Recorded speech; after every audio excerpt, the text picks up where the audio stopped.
અધ્યાય 8. હે પુરુષોત્તમ, તમે હમણાં બ્રહ્મ, અધ્યાત્મ, કર્મ, અધિભૂત, અધિદૈવ અને અધિયજ્ઞ શબ્દો વાપર્યા અને તેનાથી યુક્ત પરમાત્માને ઓળખવાનું કહ્યું. અને ચિત્તને વશ રાખનાર સંયમી પુરુષોએ પરમાત્માનું જ્ઞાન રાખવું જોઈએ એમ કહ્યું. તો મને આના વિશે સ્પષ્ટતાથી સમજાવો. આ વાત સાંભળી શ્રી કૃષ્ણ ભગવાને કહ્યું, હે અર્જુન, મેં હમણાં શબ્દો વાપર્યા તે વિશેષ રૂપે વાપર્યા છે. હું જે તને અગાઉ આત્મજ્ઞાન કે સૃષ્ટિ વિજ્ઞાન સમજાવી ગયો તેનું જ આ પરિભાષામાં નિરૂપણ છે. આ પહેલાં પણ મેં તને કહ્યું હતું અને આજે પણ કહું છું કે જ્ઞાની જ પરમાત્માને એના બ્રહ્મભાવ, અધ્યાત્મભાવ, કર્મભાવ, અધિભૂત ભાવ, અધિદૈવ ભાવ અને અધિયજ્ઞ ભાવ સહિત પૂર્ણપણે જાણે છે. આમાં અધિ અને ભાવ એ બે શબ્દો દરેક ઠેકાણે વપરાયા છે, જેનો સામાન્ય અર્થ સમજી લે. હવે પહેલાં અધિનો અર્થ જાણીએ તો અધિ એટલે લગતો, સંબંધ ધરાવતો કે ઉચ્ચ સ્થાને રહેલો એવો અર્થ થાય. જેમ કે અધિકારી એટલે કાર્યકર્તાઓને લગતો અને તેમાંથી ઊંચું સ્થાન ભોગવતો પુરુષ. જેમ કે અધિરાજ એટલે રાજાઓને લગતો અને તેમનાથી ઊંચું સ્થાન ભોગવતો પુરુષ. હવે ભાવ શબ્દનો અર્થ સમજ.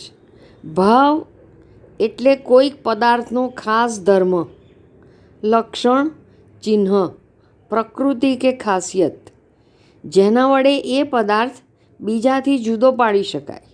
જેમ કે શિષ્ય ભાવ એટલે શિષ્યપણાનું લક્ષણ, દયાભાવ એટલે દયાપણાનું લક્ષણ, વાનર ભાવ એટલે વાનર પ્રકૃતિ કે ખાસિયત.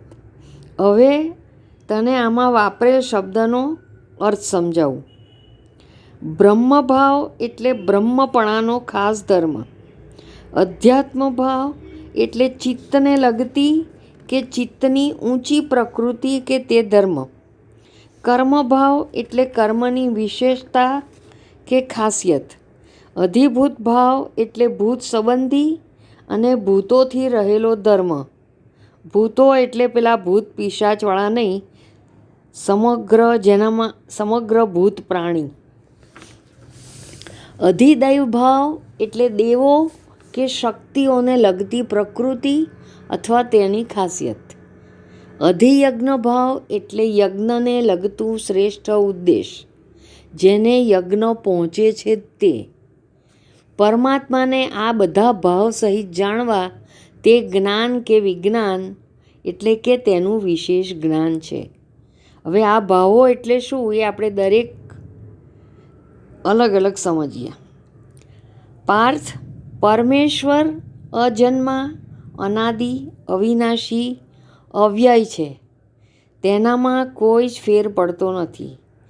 એ અક્ષર છે એટલે કે ક્ષર એટલે ઘસાય નહીં તેવા છે. સર્વે નાશવંત વસ્તુના મૂળમાં એ અવિનાશીપણે રહેલા છે અને નાશવંત જણાતી વસ્તુઓનું એ અવિનાશી તત્વ છે. હવે આ આખું વાક્ય સમજવા મનમાં આપણો દેહ રાખવો એટલે જલ્દી સ્પષ્ટતા થઈ જશે. હવે હું આ ફરી બોલું છું. પરમેશ્વર અજન્મા, અનાદિ, અવિનાશી, અવ્યય છે.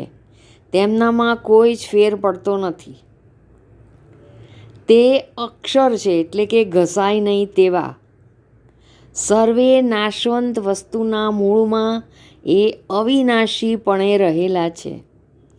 નાશવંત જણાતી વસ્તુઓનું એ અવિનાશી તત્વ છે.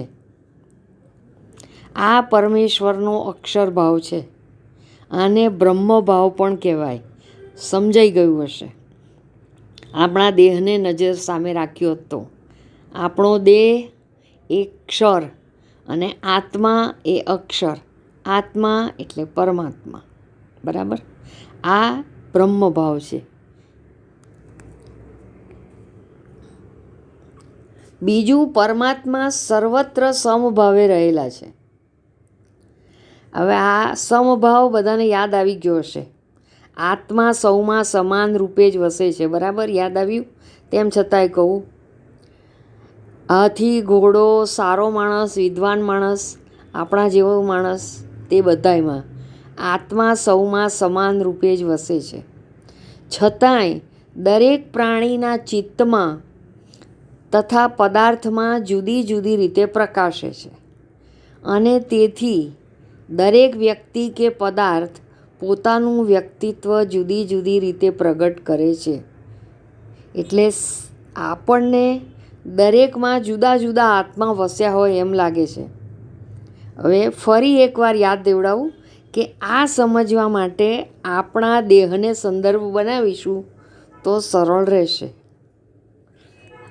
જેમ કે તમે ને હું, દરેકને એવું લાગે કે આનો આત્મા જુદો, આનો આત્મા જુદો, પણ આ આત્મા તો બધાનો સમ છે, સમભાવે છે, સરખો જ છે.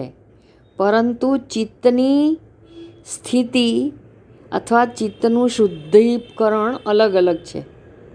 હું થોડીક વધારે ખરાબ અથવા તમે થોડા વધારે સારા અથવા તો કોઈક સમરૂપે છે. એટલે એ પ્રમાણે ચિત્તની પ્રકૃતિ અને સ્ટેજ અલગ અલગ હોય એટલે આપણને એવું લાગે કે આ આત્મા અલગ અલગ છે, અને પણ એવું છે નહીં. પરમાત્માનો આ અધ્યાત્મ ભાવ છે.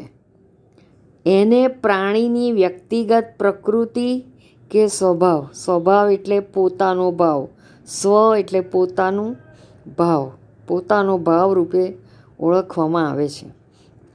આપણે સામાન્ય રીતે બોલીએ છીએ દરેક ચિત્તની કે વ્યક્તિની અલગ અલગ પ્રકૃતિ હોય, આવું આપણે સામાન્ય રીતે બોલીએ છીએ. તે આ જે પરમાત્માનો અધ્યાત્મ ભાવ છે. હવે કર્મનું લક્ષણ. હે અર્જુન, કર્મનું સામાન્ય લક્ષણ ભૂત, પ્રાણી માત્રને ઉત્પન્ન કરનાર સૃષ્ટિનો વ્યાપાર, એટલે કે સંસારમાં અને મનમાં પણ જે કંઈ સ્થૂળ કે સૂક્ષ્મ ગડભાગ ચાલી રહી હોય તે સર્વ કર્મ છે. એટલે ગડભાગ એમાં મનની ગડભાગ અને સંસારની ઉત્પન્ન થવું, લય થવું, તે બધું જ એ પરમેશ્વરની જ એક પ્રકૃતિ છે, સ્વભાવ છે. જેમ અક્ષરભાવ એ પરમાત્માનો બ્રહ્મભાવ છે, તેમ ક્ષરભાવ એ પણ પરમાત્માનો અધિભૂત ભાવ છે તેમ કહેવાય. સર્વે ભૂતોનું કે સર્વ દ્રશ્યમાન સૃષ્ટિનું સામાન્ય લક્ષણ એટલે કે ક્ષરપણું, એટલે કે નાશવંતપણું, અથવા તો ક્ષણે ક્ષણે ફેરફાર થતો દેખાય તે રૂપાંતર પામવાનું, તે પણ એટલે કે ક્ષરભાવ પણ પરમાત્માનો અધિભૂત ભાવ છે.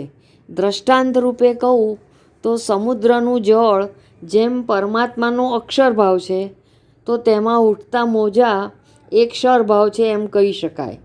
આમ સમુદ્રમાંય પરમાત્માના ક્ષરભાવ અને અક્ષરભાવ રહેલ છે. તો કર્મ જેની પ્રકૃતિ છે તેવા પરમાત્મામાં આ ક્ષરભાવ અને અક્ષરભાવ રહેલો છે. આમ જ સર્વભૂતોમાં ક્ષર અને અક્ષરભાવ સાથે પરમાત્મા રહેલા છે. એટલે કે ફરી એકવાર આપણામાં ક્ષરભાવ પણ છે, એટલે કે જન્મ્યા, જુવાન થયા અને પછી જરા અવસ્થા પ્રાપ્ત થઈ, એમ આપણામાં ક્ષરભાવ પણ છે, અને આત્મા અક્ષરભાવ સાથે બંને સાથે પરમાત્મા આપણામાં રહેલો છે, દરેકમાં છે. અને આ પરમાત્માની જ એક પ્રકૃતિ છે. હે અર્જુન, ચૈતન્યરૂપ સર્વવ્યાપી પરમાત્માને કેટલાક પરમ શક્તિ કહે છે, તો કોઈક પરમદેવ કહે છે, તો કેટલાક તેમની શક્તિઓને પણ જુદા જુદા દેવના નામે ઓળખે છે. જેમ કે વાયુદેવ, બ્રહ્મદેવ જે ભૂતોને ઉત્પન્ન કરનાર છે તે બ્રહ્મા, વાયુદેવ કહેતા વાયુ જેમનું મુખ્ય બળ વાયુ છે, અગ્નિદેવ કહેતા અગ્નિ તેમનું બળ કે શક્તિ છે. આમ ક્યારેક દેવ કે શક્તિના બદલે બળ સૂચક પુરુષ શબ્દ પણ વાપરે છે.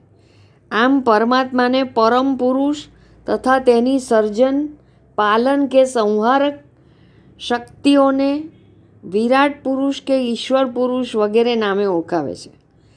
કદાચ આમ જ બ્રહ્મા, વિષ્ણુ કે મહાદેવ કે મહેશ શબ્દની ઉત્પત્તિ થઈ હશે એમ આપણે માનવું રહ્યું.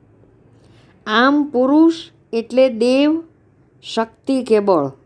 હૃદયમાં સ્ફૂરતા ચૈતન્યને પણ તેઓ પુરુષ નામ આપે છે. તો પરમાત્માનો અધિદૈવ ભાવ તે સર્વ દેવોનું સામાન્ય લક્ષણ તે બળ છે. અને આ સર્વ શક્તિઓનું બળ કે પુરુષત્વ પરમાત્માની પ્રકૃતિ અધિદૈવ ભાવ છે.